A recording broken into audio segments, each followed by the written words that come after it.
Hey everyone, I'm Imogen and I'm 29 years old. So a while back I went through a divorce from my abusive husband Trevor.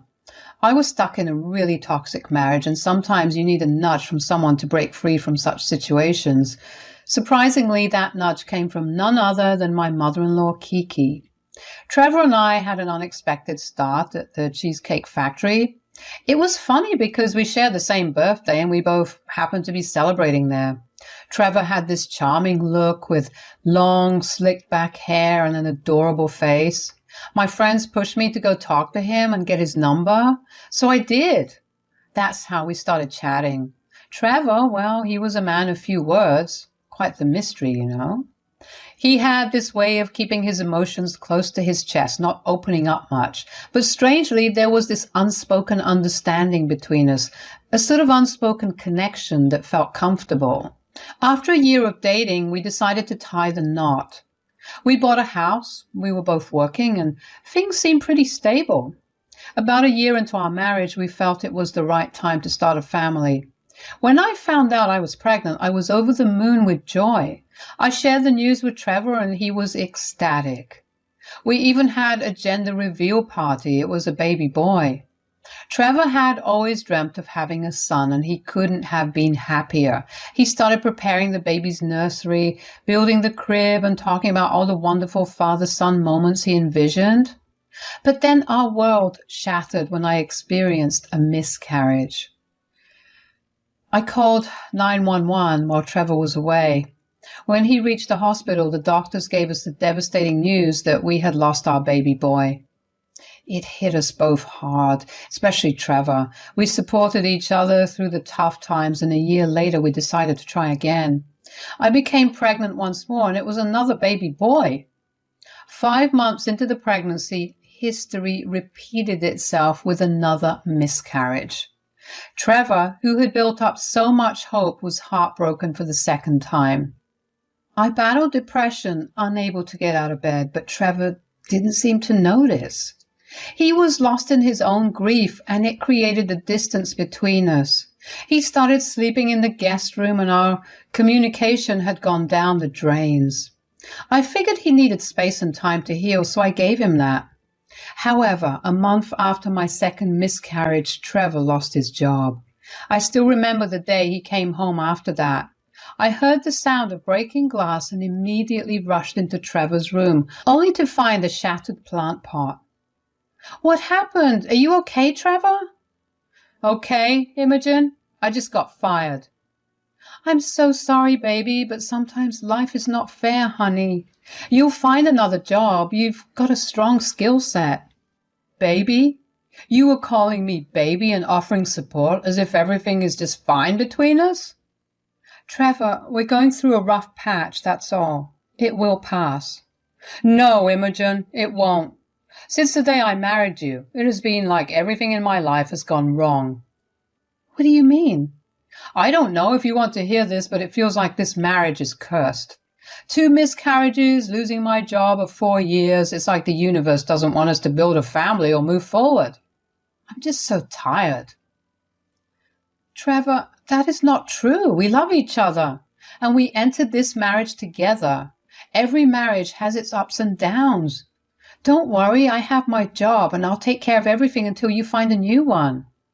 Just leave me alone, okay? Get out of my room." It was the most we had talked about in the last few months. Hearing Trevor call our marriage cursed felt like a stab in the heart, but I understood he was overwhelmed. Maybe it was my love for him that made me empathetic. Losing 2 babies and his job had hit him hard. It was like a never-ending string of bad luck. I decided to give him some space. The next day, I headed to work without asking Trevor about his plans for the day or if he was going to stay home. When I returned, Trevor was on the couch, an almost empty 6-pack of beer beside him. I tried to talk to him, asking how he was feeling, but all I got was silence. I pressed him to answer, and he said, "I'm okay. I'm going to go to sleep now." That's all I got from him. It had been almost a week since Trevor lost his job. Each day when I left for work, he was planted on the couch, glued to the TV, and when I returned, the scene remained unchanged except for the growing pile of empty alcohol bottles. I couldn't help but worry about him. One evening, unable to ignore my concern any longer, I finally talked to him. "Hi there, how you feeling? Did you manage to have lunch?" "Yeah, I ordered some Chinese takeout." "Good choice. Actually, I wanted to discuss something with you.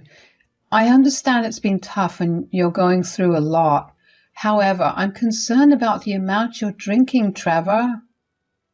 "I'll decide what I have to do. Just because you're the one bringing in the money doesn't mean you can dictate everything in this house." "Honey, that's not what I meant. I've been thinking, given everything we've been through, perhaps we could consider therapy, either as a couple or individually. Whatever you're comfortable with. I've been struggling too." Can you stop making yourself out to be the only victim here? I lost those babies too, you know. I need some air. I'm heading out. I found myself trapped in a cycle of difficult conversations with Trevor. No matter how hard I tried to be empathetic and understanding, he continued to shut me out, invalidating my feelings. It was a struggle and I didn't know what to do. Trevor wasn't ready to accept the help I wanted to provide. Instead, he often said hurtful things, making me feel like it was my fault for our problems. It was all too much to bear and I felt lost. But then, one day, my phone rang, and it was my mother-in-law's name, Kiki. "Hi, Imogen." "Hey, Mom. It has been a while. How are you?" "Yes, dear, it has been long. I called you regarding my son, by the way." "Oh, yeah. He must have told you about the job." "Yes, he did. He also told me how you were stopping him from spending money on himself." "What?" "Well, Trevor tells me everything. Imogen, can you please stop creating a toxic environment for him at home? He has already been through a lot." "Toxic? You must be kidding me." "Well, Trevor told me how you don't talk to him. Asked him to sleep in another room, and you've been making your own rules since he lost the job. Bullying him for it and not talking to him. You are an adult, Imogen. Behave like one. You are his wife. Be supportive." "He told you all these lies, Kiki? Really? You have got it all so wrong. Trevor is at home drinking all day. He is the one who decided to move out of our bedroom, and I even offered to take him to therapy, but he just doesn't want to." "Imogen, don't call Trevor an alcoholic. He barely drinks." "I know. That's why I was so concerned about him. I don't know what happened to him." "Imogen, you are not taking care of my son. Do I have to lecture you on marriage now? I wish he would just leave you. Poor kid." "I can't believe you're saying this. Why don't you trust me? Trevor's never been like that. I wish I was there to take care of him. You know what? Why don't you come over for a week? Check up on your son yourself and see how he's doing."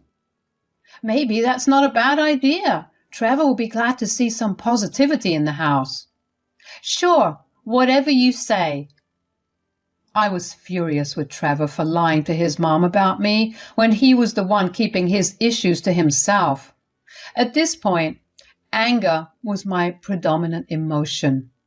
Kiki came over to our place, and just as I anticipated, Trevor wasn't thrilled about it. On the morning of Kiki's arrival, Trevor left the house and spent the day with his friends. While he was away, Kiki took over the kitchen and started preparing his favorite meal for him. "I doubt you've been feeding my son well." "Well, I made him breakfast and dinner." "I don't get what's wrong with him. Why did he leave just as I came? My son, I'm just so sickened by the thought that he can't spend a minute in this house because of you." "Kiki, are we really doing this again?" "These are facts, Imogen. I don't know what you're doing wrong. Are you not giving him enough attention? Is this about the baby? I just think this whole marriage was a blunder." You don't have the right to pass judgment on my marriage.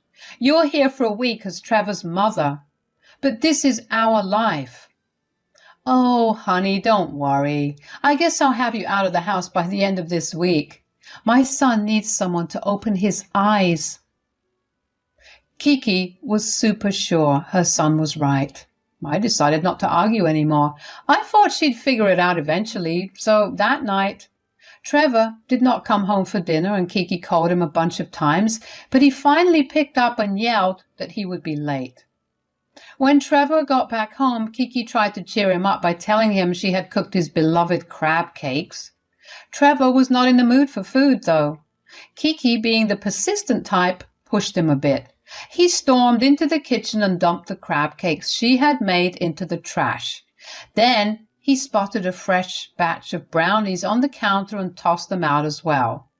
I knew Trevor wasn't in the best frame of mind, but I couldn't help but speak. If you didn't want to eat, you could have been polite. I don't care about stupid crab cakes and brownies, okay? She was preparing those for you all evening from scratch. Also, food in the trash? Are you serious? If you care so much about the brownies, why don't you pick them up from the trash and eat them? The next day, I left for work, wanting to steer clear of their mother-son drama. When I got back, it was clear there had been some tension between them, but I didn't bother asking. When I was home and not at work, Trevor acted like a rebellious teenager, disrespecting both me and his mom. He would say hurtful things about Kiki's character and his dad leaving, and I felt bad for Kiki, even though she thought I was the problem. One morning when I woke up, Trevor and Kiki were fighting. I went into the living room. Trevor, why don't you come with me to the yoga session I have booked for us? It would be good for both of us. Yoga? Seriously, Mom? You think I have time for that crap? It's just an hour, Trevor. It can help relieve some stress. It can also help you with your anger, son. Anger? You want to talk about anger, Mom? Let's talk about how you ruined my childhood with your loose character. The reason my dad left you was I was angry about it. But did you do something about it too? Trevor, please don't bring up your father. This is about us. When are you leaving again? Trevor, who are you? Why are you being so rude to me? Well, this is me now. I have to go help my friend fix something. I'll see you later. Trevor left and slammed the door in our faces. Look what you have done to my son. This is what happens when you keep someone in a cage. Can't you see what's really going on? I've had enough of both of you. First, Trevor won't talk to me for some inexplicable reason, and now you're laying all the blame on me, assuming you've got everything figured out. I'm off to work.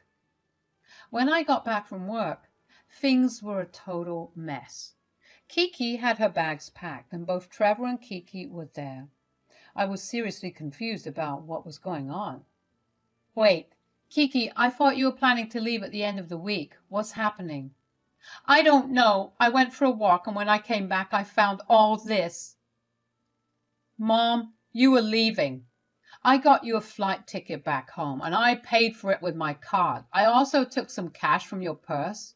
It's your ticket, not mine. But why, son? I'm your mother.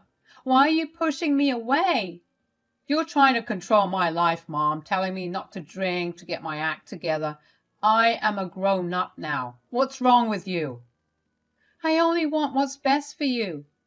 Just like when you dated Steve after Dad left and he used to beat me up and you ignored all of it. Trevor, enough!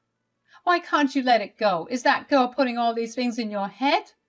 To be rebellious? I saw her outside with you the other day. What girl? Shut up, Mom. Why do you have to open that stupid mouth of yours all the time? Trevor grabbed an empty beer bottle within reach and tried to aim it at Kiki. She managed to dodge it, but she hurt her hand and her finger was bleeding a bit. I couldn't stay silent any longer, seeing another woman in distress like that. Trevor, that's enough. She's your mom. Get out and don't come back until I tell you to. Stay wherever you want to, but don't come here. I was really baffled by what had just gone down. It was all still sinking in. And there was Kiki shedding tears. I grabbed a glass of water for her and wiped her wound clean. Then I got her seated. My mind was buzzing with questions that needed answers. Trevor never mentioned anything about his mom's boyfriend, Steve, or her past relationships. It was like he kept a lot hidden from me. I knew Kiki had been through a divorce, but she never talked about any of her boyfriends. And this mystery girl she mentioned. I had this gut feeling that the answers I was about to get wouldn't be easy to swallow. Please forgive me, Imogen. I'm sorry I treated you this way, especially knowing what's been going on. Well, Kiki, I need the truth now. What's happening? To begin with, Trevor has been cheating on you. What? With who? How long has this been going on? I don't know all the details, but the other day, when he wasn't home and you were at work, that girl dropped by. I had a conversation with her. She didn't even seem to know Trevor was a married man. Wow. Now it makes sense where he was all those nights. I trusted him and he did this to me. Trevor's dad cheated on me too. I blame myself for the way Trevor is now. I had some abusive boyfriends and I neglected Trevor when he needed me. What's done is done. You did neglect Trevor. But that's no excuse for what he's doing now. You've seen the way he behaves lately, and what he did today was way out of line.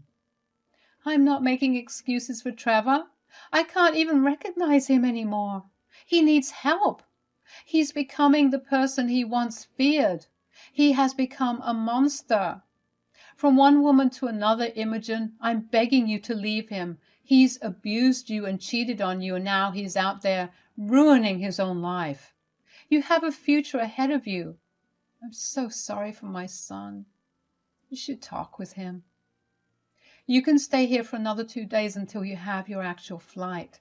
I guess Trevor has a place he can comfortably stay. So Kiki stayed with me for another day, and we didn't hear from Trevor. No calls, no texts, no apologies. To be honest, I knew the end of this relationship was coming somehow. The way Trevor had been acting and everything, I should have seen the signs. I was beating myself up and blaming myself for Trevor's behavior. I thought the reason for my not being able to give him children led to all this. When Kiki left, I thought about things for a couple of days before reaching out to Trevor. I knew my life would significantly change. I was my own sense of strength. I talked to my parents and I was close with them, but this would have absolutely broken their hearts. I did plan on telling them later, but at that time I decided to confront Trevor first. I called him and asked him to come over, and he did. Kiki told me everything, Trevor. You've been cheating on me despite all we've been through. Instead of being there for each other, you pushed me away and mistreated me. Imogen, I'm not scared of you.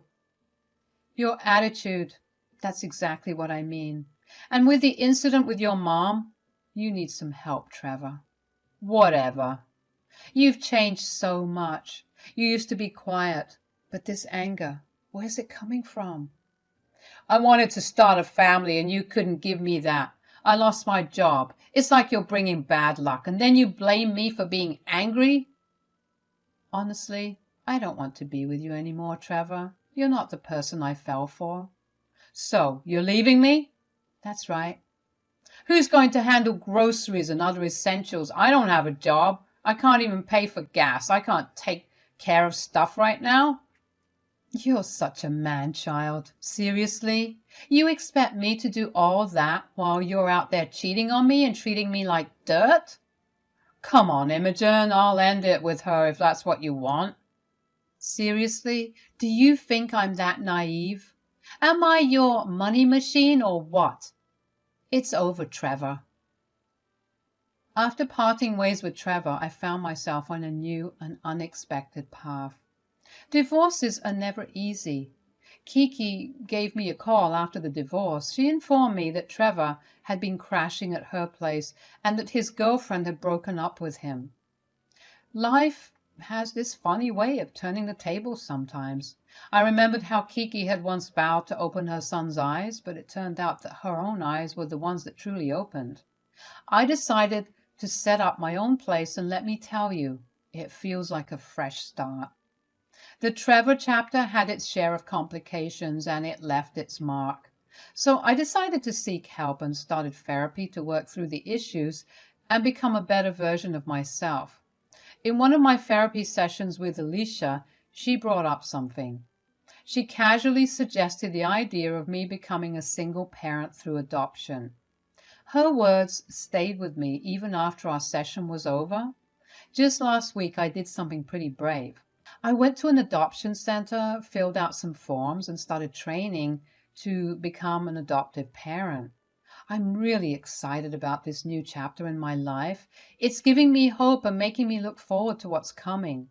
Life hasn't always been easy, but it's made me stronger and more determined. Going down the adoption path feels like a chance to do something really good for a kid and experience the joys of being a parent, all in my own way.